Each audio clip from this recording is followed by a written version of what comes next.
when we think about market structure, 32% of the 7,080 service stations that operate in this country at the moment are what we call company-operated, company-owned, COCOs, for want of a better word. And within that context, that means that the brand that is displayed in the forecourt is also the purchaser of the fuel, the owner or the lessor of the site, and they're the employer of the staff that are working on that site.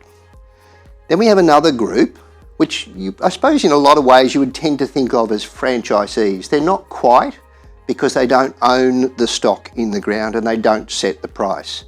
These are what we call commission agent operators. And these businesses make up about 16%.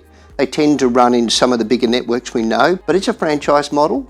So effectively, the small business that's operating has control of the shop and the price is there. The big business actually controls the flow of fuel and the price on the forecourt. Now, if you put those two sums together, that's only 48%. So where'd the other 52% come from? Now, 27 of that 52% at last census were actually what we call dodos. So it's not a bird that's selling your Telstra services. It's effectively a dealer-owned, dealer-operated. So the business itself either owns the site, often done through a family trust, or has a lease on the site. And they enter into an arrangement with a major fuel company for the supply of fuel. And often that's a contracted supply arrangement. In return for that, they get the right to display the brand.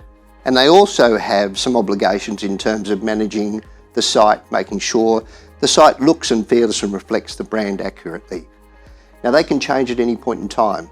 3 to 5 years is typically the length of time they actually operate, but they work on the basis of being very similar to what a company-owned operation looks like.